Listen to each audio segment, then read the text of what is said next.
Olá, meus queridos alunos do curso superior de licenciatura em Ciências Biológicas e do curso superior de licenciatura em Química. Aqui quem vos fala é o professor Marcos e a nossa disciplina é a disciplina de Bioquímica. Na aula de hoje nós estaremos falando sobre o ciclo de Krebs e a fosforilação oxidativa. Lembrando que essa é a nossa quinta aula via acesso remoto. Bom, desde a aula passada, nós estamos discutindo sobre a respiração celular. Nós entendemos que a respiração celular ela ocorre em três fases, sendo que na aula passada nós estudamos a primeira fase da respiração celular, que é a glicólise, que vai ocorrer lá no citoplasma. Nós observamos na aula passada que a glicólise ela se dá por uma cascata de 10 reações, que vai produzir no final o piruvato, 4 moléculas de ATP, mas com saldo positivo apenas de 2, e essas moléculas de piruvato, elas vão seguir agora para a segunda fase da respiração celular, como nós veremos a partir de agora. Bom, novamente, olha só, essa foi a última imagem da aula da semana passada, o destino do piruvato. Veja que lá na glicólise, nós tivemos aqui a produção de 2 piruvatos a partir de uma única molécula de glicose, e esse piruvato ele pode seguir por uma via de fermentação, então é uma via anaeróbica, sem a presença de oxigênio. Por exemplo, lá nas leveduras que vão fermentar aí o piruvato produzindo etanol e gás carbônico, ou também lá nos lactobacilos presentes nas bebidas fermentadas, que também vão fermentar o piruvato, só que reduzindo ele a ácido lático, ok? O que nos interessa na aula de hoje é essa imagem aqui, o piruvato seguindo a via aeróbica, a condição aeróbica. Então, o que ocorre em células eucarióticas aeróbicas com o piruvato, certo? Então, a primeira coisa que vai acontecer com o piruvato é a conversão dele em acetil-CoA. Essa conversão do piruvato no acetil-CoA é o elo de ligação entre a glicólise e o ciclo de Krebs. Então, o piruvato ele vai passar por uma cascata de reações para se ligar à coenzima A, que está aqui embaixo, certo? Formando assim o acetil-CoA. Então, a primeira coisa que vai acontecer com esse piruvato, logo depois da glicólise, é a transformação dele em acetil-CoA, certo? Então, é a ligação dele com a coenzima A, certo? Nós não vamos estudar todas as enzimas. O que é importante nós entendermos é que essa ligação ocorre a partir de um complexo chamado complexo piruvato desidrogenase. É uma série de enzimas que vão promover a ligação do piruvato com a coenzima A, formando assim a nossa querida acetil-CoA, certo? Então, olha, quais são as características desse complexo? Primeiro é um complexo multienzimático, né? Agregando 3 enzimas.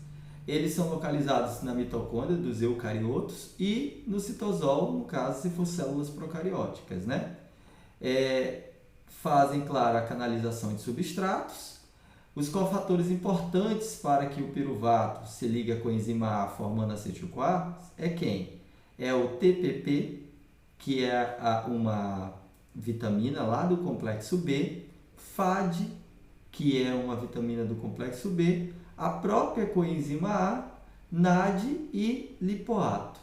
Quem são aí então as vitaminas importantes para que ocorra essa ligação? Primeiro a riboflavina, que está lá no FAD, a niacina, que está lá no NAD, o pantotenato, que está na própria coenzima A. Lembra que quando nós estudamos sobre o pantotenato, que é uma das vitaminas do complexo B, nós dizemos que ele é importante lá no ciclo de Krebs, porque justamente, olha, ele vai participar, ele está na coenzima A, que vai se ligar ao nosso piruvato para formar a acetil-CoA, certo? Bom, agora nós vamos falar sobre o ciclo de Krebs. Esse ciclo ele também recebe outros nomes, como o ciclo do ácido cítrico ou do ácido tricarboxílico, O nome Krebs está relacionado ao seu descobridor, bioquímico Hans Adolf Krebs, em 1953. Onde ocorre o ciclo de Krebs? Ocorre na matriz mitocondrial. Nós vamos ver o que é matriz mitocondrial e o que é crista logo daqui a pouco nas próximas imagens, ok? Mas é na mitocôndria, certo? E aqui, olha só, é o procedimento geral do que acontece no ciclo de Krebs. O acetil-CoA, ele entra no ciclo de Krebs. O ciclo de Krebs ele vai fazer a liberação, vai metabolizar essa coenzima A, promovendo a liberação de gás carbônico, inclusive o gás carbônico, todo o gás carbônico que nós expiramos provém aqui do ciclo de Krebs. E também vai produzir ATP, além de ser capaz de reduzir NAD, lembrando que redução é sempre quando a NAD ganha hidrogênio, e também capaz de reduzir FAD, lembrando que redução é sempre quando a FAD ganha hidrogênio. Então, a cada ciclo de Krebs, nós temos a produção de um único ATP, 2 gás carbônicos, 3 NAD e uma FAD. Todo o gás carbônico da nossa respiração, né, que nós jogamos para fora, vem da formação do acetil-CoA e do ciclo de Krebs. Então, esse aqui é o tão conhecido ciclo de Krebs, ok? Desculpem que hoje eu estou um pouco rouco, tá? Mas olha só, nós temos aqui a acetil-CoA, certo? Que é a molécula formada pelo piruvato, pela ligação do piruvato com a coenzima A. É essa molécula que vai entrar no ciclo de Krebs. Antes de nós iniciarmos, nós já entendemos por que é um ciclo, tá vendo? Olha, porque a cascata enzimática aqui, olha, ela ocorre de forma cíclica. Quando chega aqui, olha, continua a cascata, tá vendo? Diferente lá da glicólise, que nós não podemos dizer que é o ciclo da glicólise. Por que não? Porque lá vocês lembram que a cascata enzimática ela não ocorre de forma cíclica, é de cima para baixo até produzir os seus produtos finais com a liberação do piruvato. Aqui não, olha, quando chega aqui o ciclo se retorna, ok? Vocês vão entender bem a partir de agora, tá? Então, nós vamos focar bastante nessa imagem, vale a pena explicar para vocês, olha. Aqui em cima vai estar escrito o nome das reações. O que está acontecendo? Cada reação que ocorre no ciclo. Em cima da reação tem o número da reação, ok? Então, reação 1, 2, 2A, 2B, 3, 4, 5, 6, 7, 8. 8 reações. Aqui, na ponta das setas, estão os produtos das reações, certo? Nas pontas das setas, olha, estão os produtos das reações. E aqui embaixo, tá?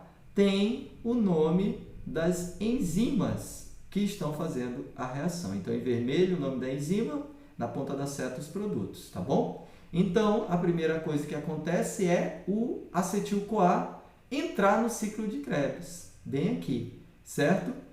E aí, o que essa enzima vai fazer? A citrato sintase. Olha o nome dela. Citrato sintase. Ela vai pegar o acetil-CoA mais a molécula de oxalacetato e vai transformar em citrato. Ok? Então, ela pegou o oxalacetato, ligou a acetil-CoA que entrou no ciclo e transformou tudo em citrato. Eu vou usar aqui uma canetinha para que a gente possa visualizar melhor, tá certo? Deixa eu voltar aqui. Não vai dar certo a canetinha não. Então, olha só, oxalacetato mais acetil-CoA se transformou em citrato, tá bem aqui, olha, citrato. Quem fez isso foi a enzima chamada citrato sintase. E é uma reação de condensação. Quer dizer que, olha, nós temos uma molécula de água entrando e a coenzima A saindo. Então, olha, a coenzima A se perdeu, está saindo do ciclo e o que sobrou foi a junção do oxalacetato com o acetil, formando o citrato. Logo em seguida, nós temos a segunda reação, chamada de reação de desidratação, onde a enzima aconitase vai desidratar. Aqui, olha, a molécula ela foi transformada por uma reação de condensação, né? Logo em seguida, essa mesma molécula vai ser desidratada, vai perder água, e quem vai fazer isso é a enzima aconitase, é ela que é capaz de fazer isso, ok? E aí, o citrato deixa de ser citrato e passa a ser chamado de cis-aconitato, tá ok? Então, isso foi a reação 2A, certo?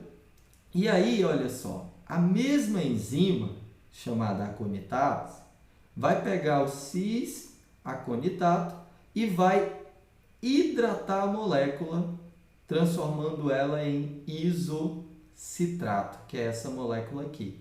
Essa foi a reação 2B. Então, vamos entender. Na reação 2A, a enzima ela desidrata a molécula de citrato, transformando ele em cis-aconitato, ok? Na reação 2B, a mesma enzima vai reidratar a molécula, transformando ela agora em isocitrato. Então, o que vocês podem observar aqui, que o objetivo de desidratar e hidratar nada mais é do que mudar as posições, não é, da molécula, transformando ela de citrato para isocitrato, ok? Então, isso foi a reação 2A e 2B catalisada pelas mesmas enzimas. Até agora, vocês podem observar que não houve produção de nada, só modificação de moléculas, tá certo? Da mesma forma, não houve gasto de energia para fazer tal modificações, tá bom? Agora, o isocitrato vai passar por um processo chamado de descarboxilação oxidativa. Veja o nome do processo, descarboxilação, perdeu o carbono. Oxidativa quer dizer que está oxidando ou está reduzindo alguém, certo? Então, olha só, o isocitrato ele vai passar pelo processo de descarboxilação oxidativa. Quem vai fazer isso é a isocitrato desidrogenase. O que ela vai fazer com essa molécula? Ela vai ser capaz de remover desta molécula uma molécula de gás carbônico, por isso que é descarboxilação, certo? Então, vai perder uma molécula aqui, certo? E, além disso, ela vai ser capaz de reduzir uma molécula de NAD. Então, era NAD, a partir dessa reação fica NADH, que é a forma que a NAD, quando ela ganha o seu hidrogênio. Então, foi isso que aconteceu aqui. A isocitrato desidrogenase remove uma molécula de carbono ligada a 2 oxigênio, gás carbônico, e além disso, a partir disso, remove o hidrogênio da molécula e leva lá para a NAD, por isso que nós dizemos que a NAD está reduzida, tá bom? E aí essa molécula deixa de ser chamada de isocitrato, vai ser chamada agora, olha, de alfa-cetoglutarato, ok? Alfa-cetoglutarato. Essa agora é a molécula produzida advinda da perda desse carbono aqui e da perda do hidrogênio, tá certo? Alfa-cetoglutarato. Aí a alfa-cetoglutarato também vai passar por um processo de descarboxilação oxidativa. Só vai mudar o nome da enzima, olha. Agora é a alfa-cetoglutarato desidrogenase que vai fazer isso. A mesma coisa. Aqui nessa reação, nós temos a remoção de uma molécula de carbono na forma de gás carbônico e também a redução de mais uma molécula de NAD. Então, nós já temos duas reduções de NAD, uma daqui e a outra daqui, ok? Com a participação aqui, olha, da coenzima A. Interessante, ela saiu aqui na reação 1 e ela volta aqui como cofator para a reação de número 4. Olha, ela que possibilita a saída de mais essa molécula de gás carbônico da molécula. Certo? Então, o alfa-cetoglutarato perdeu o gás carbônico, perdeu o hidrogênio para a NAD e continua o ciclo. Agora, ele não pode ser mais chamado de alfa-cetoglutarato. Mudou a molécula, mudou o nome. Ele é chamado de succinilcoenzima A. Lembra daquela coenzima que entrou bem aqui para que o gás carbônico saísse? Ela está ligada à molécula de succinil, por isso succinilcoenzima A. E aí, o succinilcoenzima A vai sofrer uma reação de fosforilação de substrato a partir da enzima chamada succinil-CoA sintase. O que essa enzima vai fazer? Ela vai pegar uma molécula de ADP mais um fosfato inorgânico e transformar em ATP. Ou pegar uma molécula de GTP, que é uma molécula análoga ao ATP, certo? E com uma molécula de fosfato inorgânico, PI aqui, transformar em GTP. Quem faz isso é a succinil sintase, ok? E neste processo, o succinilcoenzima A deixa de ser succinilcoenzima A coenzima está saindo fora de novo aqui, olha, e ele é chamado apenas de succinato, tá bom? Vamos ver aqui o que mudou na molécula, olha só. Mudou a saída da coenzima A apenas. Então, agora ele é chamado de succinato, está aqui a molécula dele. E aí, esse succinato, na reação de número 6, passa por uma desidrogenização pela succinato desidrogenase. Então, aqui na reação de número 6, ele perde hidrogênio de novo, só que não para a NAD agora, mas sim para a FAD. Então, a FAD ela fica na sua forma reduzida, quer dizer, a sua forma com hidrogênio, tá certo? Agora, o succinato que perdeu o hidrogênio não pode ser mais chamado de succinato, ele vai ser chamado de furamato, ok? Então, aqui nós temos o furamato. E o furamato, na reação de número 7, ele vai sofrer uma hidratação, olha, vai ganhar molécula, né, de hidrogênio e oxigênio aqui proveniente da água, olha. Ele está ganhando água, certo? Hidrogênio e oxigênio. Numa reação de hidratação promovido pela furamase. E agora eu não tenho mais furamato, eu tenho malato, que é essa molécula aqui. E agora o malato sofre a desidrogenização, que é a perda de hidrogênio, certo? E ele perde para quem? Para NAD. Olha a setinha puxando para a NAD, certo? Então a NAD ganha mais hidrogênio. Então, quantas NAD nós produzimos? Uma daqui, 2, 3 NADs. Quantas FAD? Apenas uma, olha. Tá certo? Então, essa molécula de malato, que perdeu o hidrogênio, começa a ser chamada agora de oxalacetato, que é esta molécula bem aqui, certo?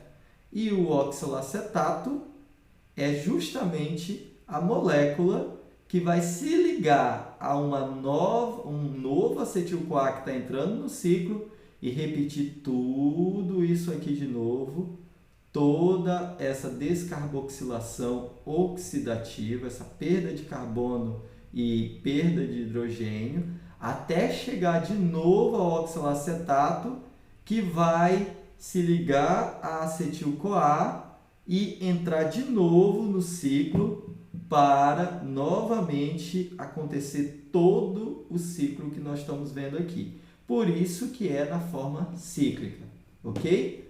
Então, entrou acetil-CoA, que se ligou ao oxalacetato, se transformou em citrato, sofreu desidratação, hidratação e descarboxilação durante todo o processo, até se chegar de novo em oxalacetato, que vai receber uma outra acetil-CoA, vai sofrer todo o processo, até chegar de novo em oxalacetato, que recebe outra acetil-CoA e continua o processo, tá bom? Então, olha só, aqui eu coloquei as etapas para vocês lerem com calma. Tudo que eu expliquei para vocês está aqui, até melhor explicado, tá bom? Então, beleza, vocês vão ler aí, eu não vou ler com vocês. tá bom? Certo? O que é importante agora aqui? É entender o que nós ganhamos a partir do ciclo de Krebs. Então, olha, a partir de uma única molécula de coenzima A, que veio a partir de um único molécula de piruvato, nós produzimos 2 moléculas de gás carbônico, que nós jogamos fora a partir da expiração, 3 moléculas de NAD são aqui reduzidas, ganham então o seu hidrogênio, certo? E uma molécula de FAD e uma molécula de GTP, que é uma molécula energética e semelhante ao ATP, tá bom? Isso é importante entendermos, certo? Então, esse é o resumo do ciclo de Krebs. Logo depois do ciclo de Krebs, nós temos a terceira fase da respiração celular, a fase mais energética da respiração, onde nós vamos produzir mais ATP, porque vocês viram que o ciclo de Krebs produz um ATP a partir de um piruvato. Quer dizer, então, se eu tenho 2 piruvatos por glicose, eu posso dizer que a cada uma glicose que nós nos alimentamos, nós só produzimos 2 ATP ou GTP lá no ciclo de Krebs apenas, ok? Agora aqui vocês vão ver o que é produzir energia. Lá na cadeia transportadora de elétrons ou cadeia respiratória. O que é? É um conjunto de substâncias, isto é, enzimas, proteínas, presentes nas cristas das membranas internas da mitocôndria, onde ocorrem reações de oxorredução, fornecendo a energia necessária para a ressíntese do ATP, ocorrendo também a formação de água. Então, vocês vão ver que tem complexos, são 4 complexos, do 1 ao 4. Tem 2 moléculas conectoras MOBs, que é a coenzima Q, que é a ubiquinona, e o citocromo C, certo? O que acontece lá? Os átomos de hidrogênio retirados pelo NAD, certo? Que agora se transforma em NADH. Esses átomos de hidrogênio que foram retirados durante a glicólise e o ciclo de Krebs, eles vão ser transportados por várias moléculas até o hidrogênio, formando água e ATP. Então, lembra daquele hidrogênio que toda vez eu estou falando, reduz NAD, reduz FAD.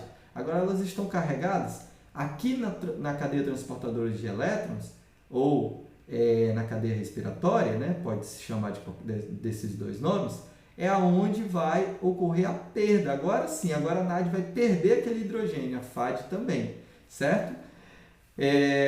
Elas transportam os elétrons advindos da perda do hidrogênio de NAD e FAD até o oxigênio e simultaneamente bombeia prótons de hidrogênio, certo? Da matriz mitocondrial para o espaço intermembrana. Então, nós vamos ver aqui na imagem, tá? Eu vou voltar nessa imagem daqui a pouco. Vamos logo para essa aqui, olha. A função da cadeia respiratória ou cadeia transportadora de elétrons é a formação de ATP. Essa é a função. Onde ocorre? Ocorre lá na crista mitocondrial, certo? E o procedimento para que isso ocorra, nós chamamos de fosforilação oxidativa. Então, a cadeia transportadora de elétrons funciona a partir da fosforilação oxidativa, que é a transferência de hidrogênio pelos citocromos, formando ATP, tendo o aceptor final, o oxigênio, e a formação de água. Certo? O rendimento energético para cada molécula de glicose é de 36 a 38 moléculas de ATP. Veja como a cadeia transportadora de elétrons é muito energética. Você viu que o rendimento lá da glicólise são 4 ATP. Como perde 2 para produzir, fica só 2. O rendimento do ciclo de Krebs, para cada molécula de glicose, apenas 2 ATP ou GTP. Agora, o rendimento aqui, olha, para cada glicose, é de 36 a 38 moléculas de ATP, então rende bastante, ok? Então vamos à explicação de como funciona a cadeia transportadora de elétrons, tá bom? Olha, então nós temos aqui a mitocôndria, eu vou voltar lá em cima para a gente pegar uma imagem da mitocôndria melhor para que vocês possam entender quais são as regiões da mitocôndria que está ocorrendo cada etapa, tá bom? Deixa eu pegar aqui, essa imagem é possível sim, ó. Então, a primeira fase, que é a glicólise, está ocorrendo no citoplasma, aqui fora, ó, certo? No citoplasma das células eucariontes, certo? A segunda fase da nossa respiração celular, o ciclo de Krebs, vai ocorrer aqui no que nós chamamos de matriz mitocondrial, que é a parte interna da mitocôndria, certo? E a terceira fase vai ocorrer aqui, olha, no que nós chamamos de cristas mitocondriais. A mitocôndria, ela tem duas camadas de membrana, né? Então, ela tem duas membranas, uma membrana mais externa e uma membrana mais interna. E as invaginações da membrana interna, que é esses ductos aqui, ó, formados, certo? Nós chamamos de crista. É justamente aqui, ó, entre as duas membranas e a crista que vai ocorrer a fosforilação oxidativa, ok? Que vai ocorrer, então, a cadeia transportadora de elétrons. Então, voltando lá na nossa imagem, aqui, nós estamos vendo, então, olha, a região entre as duas membranas da mitocôndria, ó, essa região aqui, ó. Então, aqui eu tenho o espaço externo e nós temos aqui, olha, o espaço interno, certo? Membrana interna da mitocôndria, aqui é a matriz da mitocôndria e aqui o espaço entre as duas membranas da mitocôndria, ok? Então, é aqui que vai acontecer toda a cadeia transportadora de elétrons. Então, lembra lá daquele NAD, daquele FAD, que foi produzido no ciclo de Krebs, que está ocorrendo aqui dentro da mitocôndria, que foi produzido também lá na glicólise, que está ocorrendo no citoplasma? Então, esse NAD e esse FAD, eles vão liberar, então, esses hidrogênios, não é? Então, nós temos aqui o primeiro complexo de proteínas, que nós chamamos de complexo NADH desidrogenase. O que esse complexo vai fazer? Olha, a primeira coisa que ele vai fazer é oxidar a NAD. A NAD perdeu o hidrogênio. E esse complexo ele vai jogar esse hidrogênio, olha, para o espaço entre as duas membranas. Aqui tem a outra membrana, né? Então, aqui é o espaço, o periplasma aqui, da nossa querida mitocôndria, o espaço entre duas membranas, tá bom? Então, olha, o NAD ele foi oxidado, perdeu o seu hidrogênio, e aquele elétron, a energia liberada por essa perda, chega até proteínas transportadoras aqui, certo? Por exemplo, essa proteína aqui, que poderia ser a ubiquinona, certo? E essa energia ela é suficiente para promover uma cascata de reações que vão sempre oxidar, agora já foi oxidada a NAD, aqui nesse segundo complexo oxidar a FAD, liberando sempre o hidrogênio para esse espaço aqui entre as membranas. E aqui, olha só, mais uma vez, o hidrogênio sendo jogado para o espaço entre as duas membranas, à custa desse elétron, certo? Advindo aqui da oxidação da NAD e do FAD, certo? Então, esse primeiro complexo enzimático nós chamamos de complexo NAD desidrogenase, esse primeiro aqui, né? Aqui nós temos uma proteína acessória, que seria a ubiquinona, certo? Aí aqui nós temos o complexo citocromo BC, certo? Que também vai fazer a mesma função, que é oxidar a FAD, jogar hidrogênio para fora e carregar o elétron, certo? E aqui nós temos o complexo citocromo A, que é esse complexo maior aqui, que também vai ter essa mesma função de jogar hidrogênio para fora. E para onde vai essa energia que está passando aqui, olha só? Por fim, essa energia vai ser utilizada para promover a ligação de hidrogênio com gás oxigênio para formar água. Lembra do nome? Olha só. Fosforilação oxidativa. Não é? É o nome que nós damos aqui para essa etapa, né? Então, olha, oxidativa é justamente por conta da oxidação do NAD e do FAD, é da perda do hidrogênio de NAD e FAD, por isso que nós chamamos de oxidativa, tá bom? Agora nós vamos entender por que a gente chama primeiro de fosforilação. Então, olha só, NAD e FAD perderam seus hidrogênios, estão oxidados, sem hidrogênio, agora eles são NADH e FAD só, né?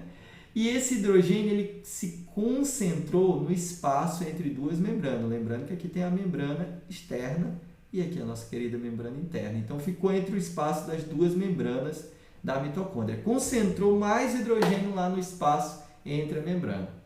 Nós já sabemos, a partir dos estudos de biologia celular, né, que nós temos transporte entre as membranas das células, e que nós sabemos também que sempre deve-se haver um equilíbrio entre o espaço externo e o interno.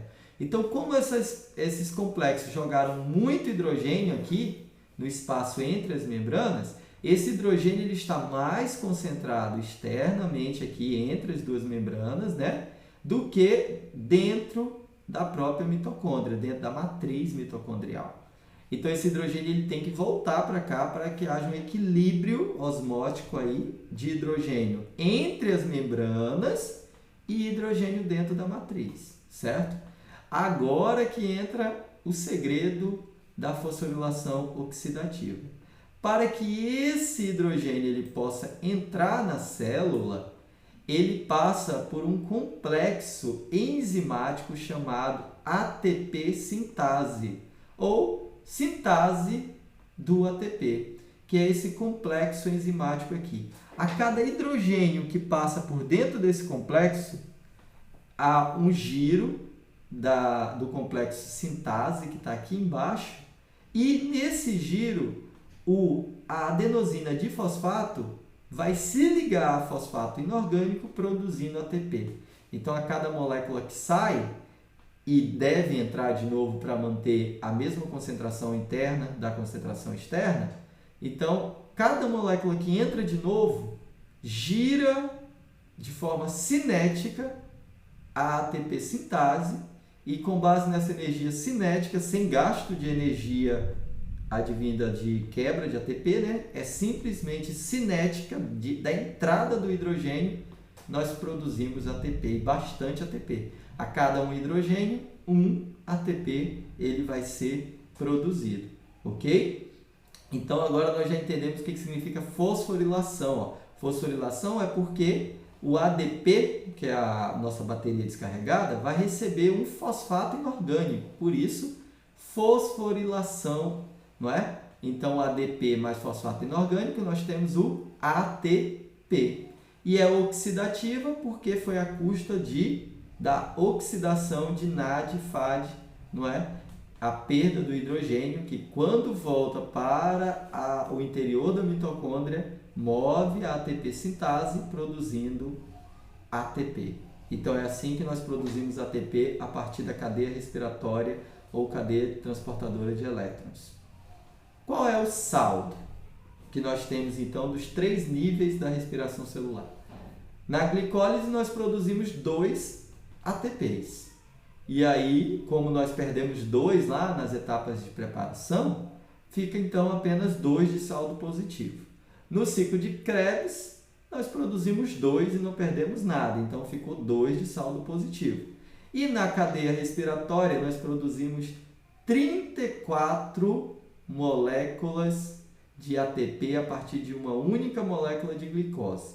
A partir das NAD e FAD, que foram reduzidas lá no ciclo da glicólise e do ciclo de Krebs, a partir de uma única molécula de glicose, nós produzimos 34 moléculas de ATP, totalizando assim, então, o saldo total a partir de uma única molécula de glicose, 38 moléculas de ATP.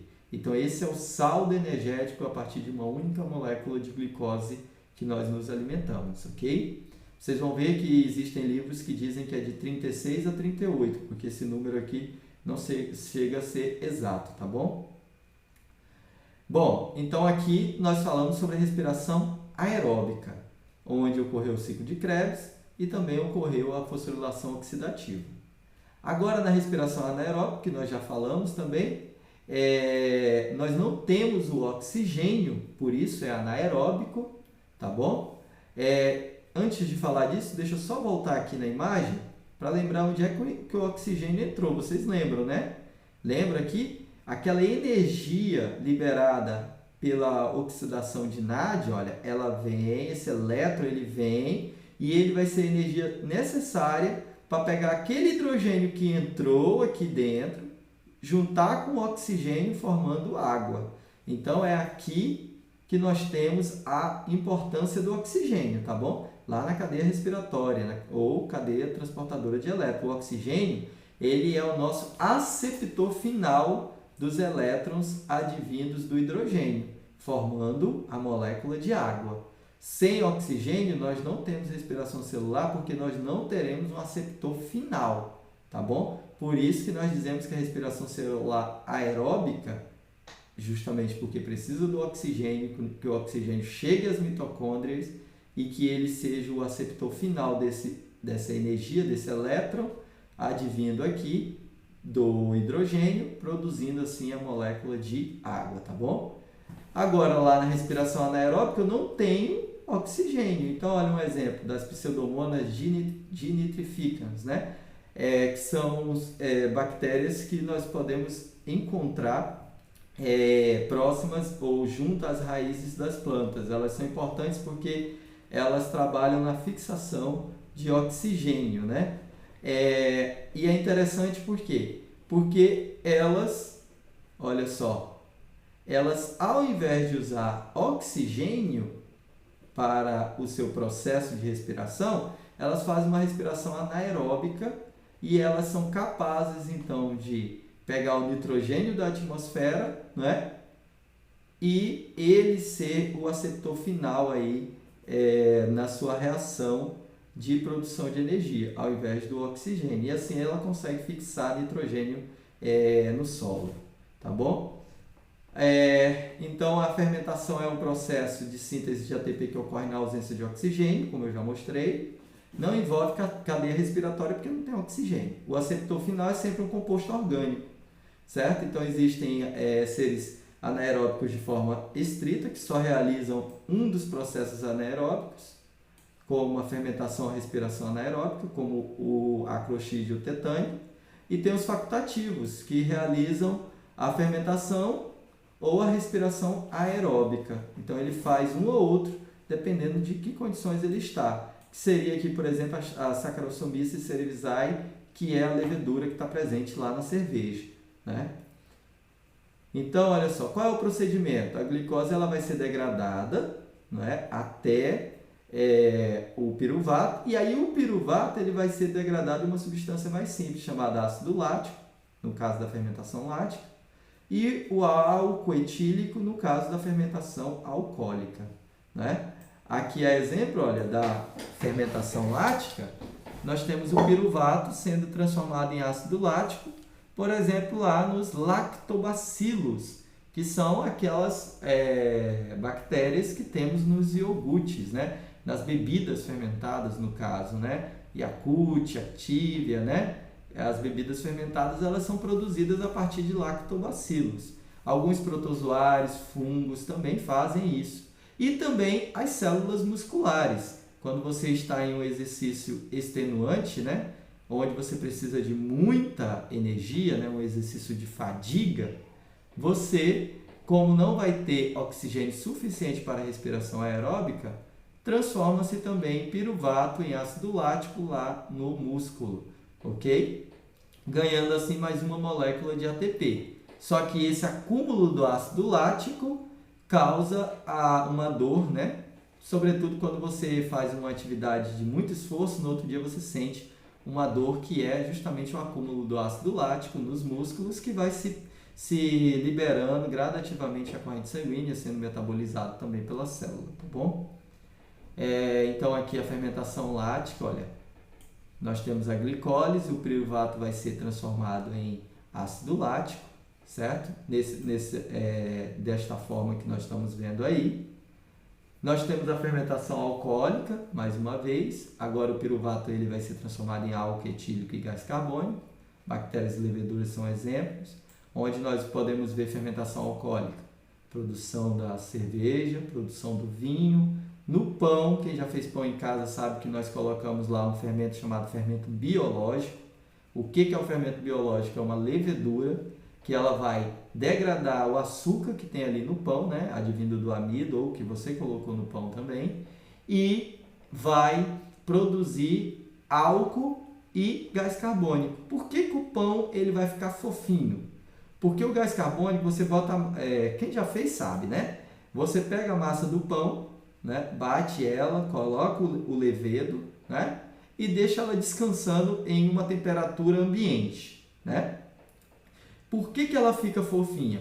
Porque ali tem as leveduras que vão quebrar a glicose que está ali e vai liberar o álcool etílico e o gás carbônico. E o gás carbônico ele vai ter que sair de dentro da massa. Então, quando ele vai sair, quando ele vai se concentrando e saindo de dentro da massa, ele vai inchando a massa. Tanto é que quando você abre um pão depois de pronto, você vê assim vários canais dentro do pão, que era onde estava acumulado o gás carbônico que estava sendo produzido pela levedura do pão, entendeu? Então aqui o pão ele fica fofinho por conta do gás carbônico que está sendo produzido e tem que ser liberado, e aí ele vai inchando como se fosse um balão, certo? Mas com vários canais dentro dele. Ah, professor, e o que acontece com o álcool do pão? Vai embora também, porque nós vamos então assar o pão, então o álcool ele vai evaporar, tá bom? Então fique tranquilo quem está comendo pão que não vai ficar bêbado porque comeu o pão não, fica tranquilo, tá certo? Certo? Diferente aqui da cerveja e do vinho, né? Que o álcool produzido ele fica no produto, inclusive vai compor o teor alcoólico do produto. Então existem vinhos com teor alcoólico maior, vinhos com teor alcoólico menor, cerveja a mesma coisa. Tudo vai depender do tempo de fermentação desses produtos, tá bom? Certo? E o gás carbônico vai embora também, certo? E aí, nós temos aqui o resumo do tipo de fermentação lática, produção de ácido lático e 2 moléculas de ATP, porque foi uma glicose, 2 piruvato, 2 ácido lático, 2 moléculas de ATP. Fermentação alcoólica, a mesma coisa, agora álcool etílico, gás carbônico e ATP. E fermentação acética, ácido acético, é possível então produzir vinagre a partir de fermentação, certo? Gás carbônico e ATP, certo? E o resumo da respiração, glicose mais oxigênio é igual a gás carbônico, água e de 36 a 38 moléculas de ATP de saldo final, tá certo? Essas daqui são as nossas referências. Essa aula nós não estaremos passando nenhum exercício para vocês. É importante vocês lerem, assistirem essa aula, porque nós passaremos uma atividade, tá bom?